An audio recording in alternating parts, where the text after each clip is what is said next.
Hi, my name is Tyler Thomas, and I'm here with military veteran Rich Thomas. Let's get started. What branch of the military did you serve in? I served in the United States Air Force from 1976 till 1991 on the active duty forces. Were you drafted or did you sign up? I actually got involved in the military through college and the ROTC program. As I was becoming of age for the military, the draft was drawing down. Vietnam had just shut down, which most of you probably don't know much about. And the military did not have a large demand for people. I was going to college at Montana State University in Bozeman, Montana, and I needed some supplemental income to help me with my college, and was fortunate and received a 2-year ROTC military scholarship, which then led me on into the Air Force. What was your rank? When I left the active duty military in 1991, I was rank of major. What job did you have in the military? I had several jobs in the military, but all of my training and stuff in the Air Force was aviation related. I started out, first of all, in 1976, went to navigator school at Mather Air Force Base. And later on, which we'll talk about a little bit, I was selected to go back into pilot training, and I ended up leaving the Air Force as a combat F-16 pilot. And in fact, I was an instructor pilot. I taught other guys to fly the F-16. Where were you stationed and how long did you serve? Total time in the military was about 14 years and 3 or 4 months. My first tour, or my first station, was at Mather Air Force Base in Victorville, or actually Sacramento, California. I went through initial navigator training at that school. That was about a year long. Then I was assigned to be a navigator in an F-4, which I don't have a picture of, but it's a 2-seat fighter airplane. You could Google it and see what it looks like, but it was built by McDonnell Douglas. And I flew the F-4 for almost 3 years as a navigator. We weren't really navigators, we were called weapons systems operators. And we didn't navigate too much. We actually we employed the weapons from the back seat. There was a pilot in the front seat flying the airplane, and we handled the weapons in the back. I later then got selected to go back to pilot training. Well, first of all, I went from navigator training to F-4 training at Victorville, California. And after I was trained on the F-4, I went on what is called a remote tour, which is a tour where there's no place for your family. It's just the military members. And I went to Kunsan, Korea, which is in the south and western edge, or was on the coast of the Yellow Sea, about halfway down the country of Korea. And I spent a year there without my family. Came back from that, and I went to Moody Air Force Base in Valdosta, Georgia. And while I was there, then I was selected to go back to pilot training and to become a pilot. So we moved then from Valdosta. You can kind of get the gist here. When you're in the military, you move around an awful lot. We went from Valdosta, Georgia, then over to Columbus, Mississippi, where I went through initial pilot training. And as I finished that up, I was given a F-16 as my assignment. And from there I went to Hill Air Force Base in Ogden, Utah, and learned to fly the F-16 there. They converted that base while I was there from a training base to an operational base, and then I stayed there operationally at Hill Air Force Base and flew in several squadrons there. And once I had acquired magic 500 hours of fighter time, I was transferred to Luke Air Force Base in Phoenix, Arizona, where I became an instructor, and I taught guys to fly the F-16. Now, I did something a little different at that point. I left the active duty Air Force, but I got into the active duty Air National Guard. And most people think that the Air National Guard is just the guys who show up on the weekends and go fly, and then they go to do their regular job. But we were a different portion of that because we were a training unit. And I went to Klamath Falls, Oregon, and we trained in a special version of the F-16, and actually I have a picture here. I don't know how well this is going to come across the camera, but this is two F-16s flying across Crater Lake up in northern Oregon, and I actually have flown both of those airplanes. But we trained in an air defense version of the F-16, which is just designed to protect the homeland, to fly over the United States and protect the borders from any threats coming in from over the North Pole or across the border from South America. And we had, at the time, had units all over the United States, and we trained all those guys to fly that airplane. Mm-hmm. And I stayed there at Klamath Falls for about 3.5 years, and that's when I made the decision to go attempt to fly commercial aviation, and I was hired by Delta Airlines and left the military at that point. So that total time was about 14.5 years. What was your favorite place and why? Actually, I think the last assignment at Klamath Falls was my favorite. It's because, as you know, I like the outdoors, like you like the outdoors. There was lots of fishing. Your dad at the time was about your age. Well, he's a little bit younger, and we had, in our spare time, got to go out and do a lot of fishing and outdoors and hiking and things. There was a lot of opportunity for that there. All right. What is your definition of patriotism? That's a hard one, but to me, I think most military people that you talk to look at patriotism as believing that our way of life in this country is so important and so good that not one of us in the military would ever hesitate to sacrifice our life to keep that lifestyle alive for everyone that lives here. And I think that's probably how I feel the ultimate definition of patriotism is that you're willing to do that. Out of your 14 years of moving around, did you ever go to war? I did not go to war. I often chuckle about that, and I call it I'm trained all this time, but I missed the big game. And what I mean by that is I had just left the Air National Guard unit in Klamath Falls and started working for Delta Airlines. My second day of work at Delta Airlines is when the Gulf War I started. Now, they were going to recall us because once you're in the military, especially in my position as a rated officer, they can call you back whenever they want to.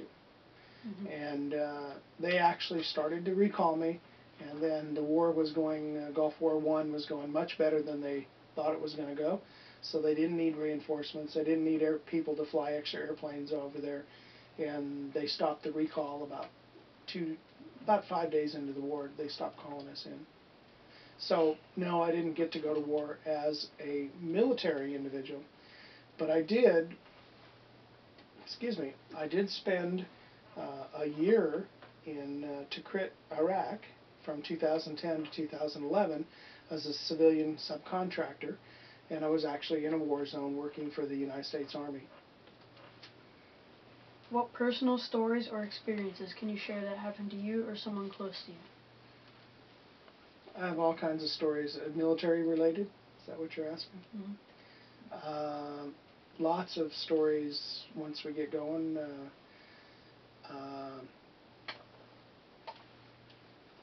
Boy, that's a difficult one. I suppose the things that stick out in my mind the most are my firsts. The first time I flew in an F-4. The first time I got sick and threw up in the F-4. It was kind of a humorous story. Mm-hmm. The first time I flew an F-16. Now you have to realize an F-16 is a single-person airplane. There's only one pilot in that airplane. And once you're trained, probably one of the most exciting, exhilarating days was my first ride by myself in an F-16. Those are some. I have lots of stories of friends. One of the things that if you ever go to the military, that you'll remember most is your friends and your squadron mates, the people that you're with, because you get very, very close, especially if you happen to go to a combat. You get very, very close as a unit, so because you're training every day to go to combat. And probably some of my fondest memories are just my friendships. There are people that my wife and I, your grandma and I, keep in touch with every Christmas that are all friends that we uh, formed, friendships we formed when we were in the military. Very tight bond. You won't have any more true friends than you will with the friends that you have in the military. How did your time in the military affect you?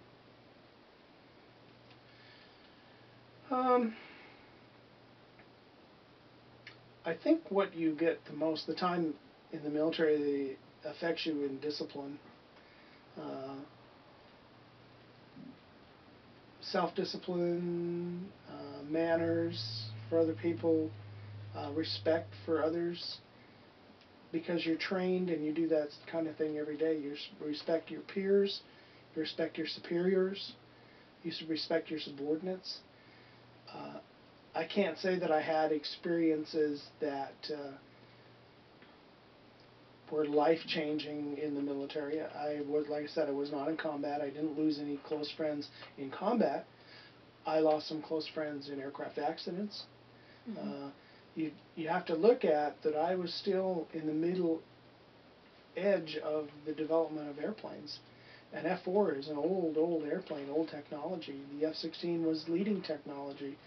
And so aviation has grown an awful lot in 100 years, and I was right in the middle of that great expansion.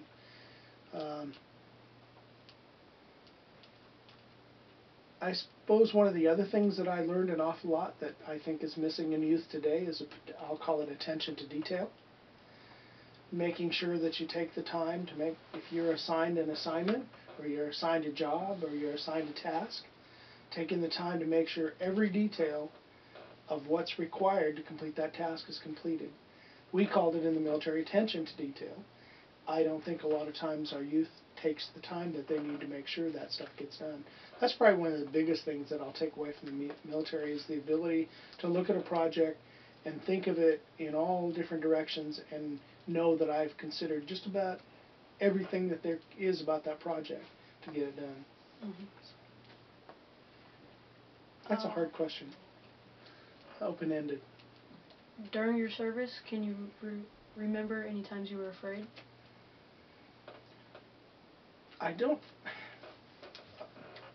Again, I wasn't in combat, and when I was in a combat zone as a civilian, the military protected us. The young Army men that were supporting and guarding our base, we really never knew that there was a war going on outside of our base. Mm-hmm.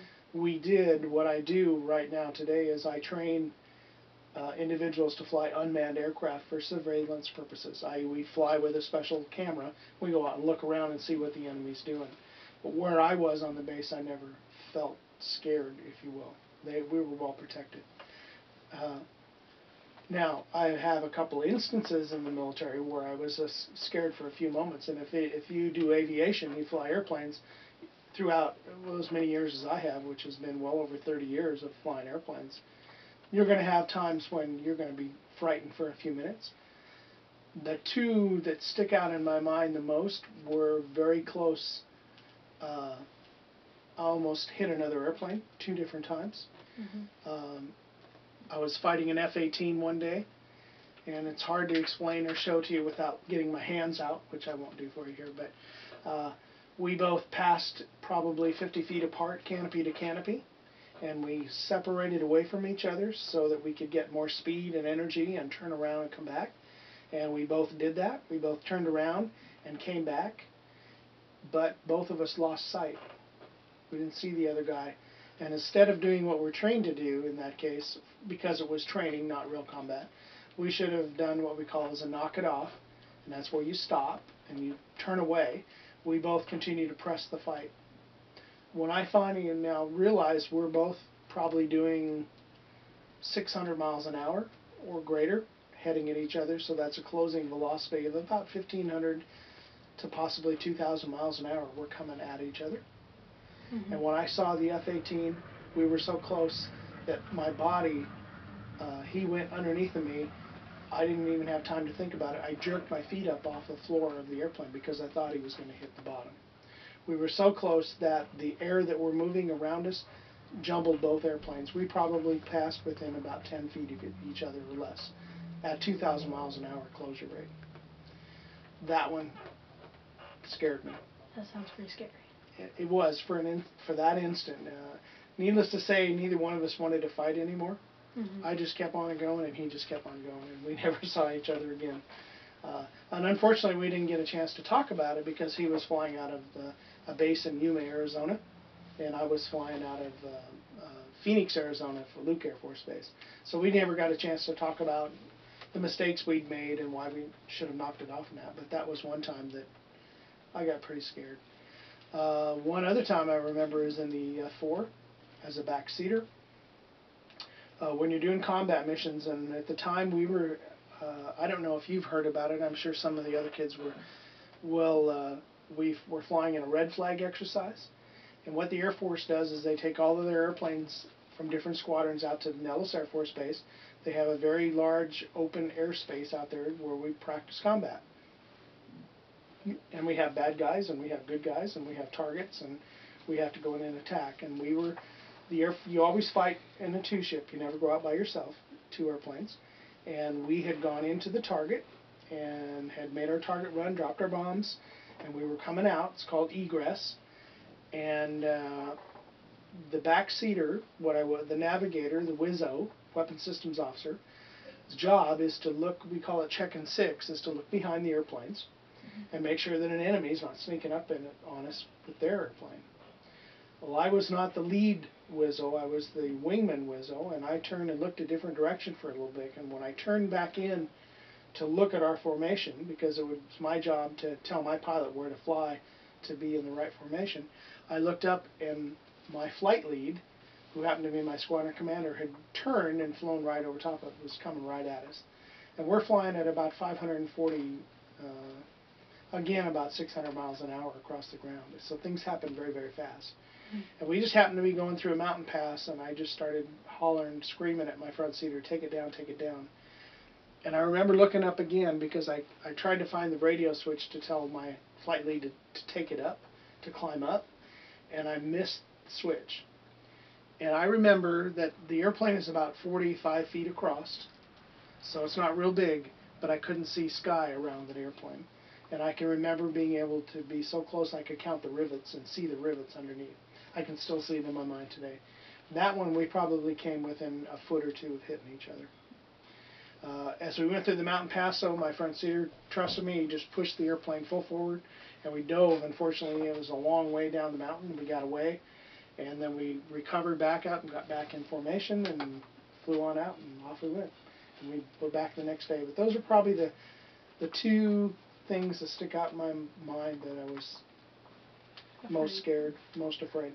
Mm-hmm. And they went by very quick, but that's aviation. Yeah. It happens fast. Does Hollywood portray war accurately in your opinion? If not, what are your concerns? Up until Saving Private Ryan, I would say no. From Private Ryan and some of the later shows, I think they've done a much better job. It's much more realistic. The problem with Hollywood is you have to take an environment that is acres and acres and acres and try to put it in a 30 by 20 screen. Mm-hmm. And there's so much that's going on in a combat arena that it's very difficult to portray that on the screen. We felt at the time when Top Gun came out, which maybe some of you have seen or haven't seen, it's a pretty good movie. It was about Navy fighter weapons school. They did a pretty good job of portraying an aerial battle on a big movie screen. Mm-hmm. I think they do okay, but my only complaint with Hollywood is they're out to sell movies. And get money. And get money and make money off of it, and I think it tends to be more glamorous than it really is. Yeah.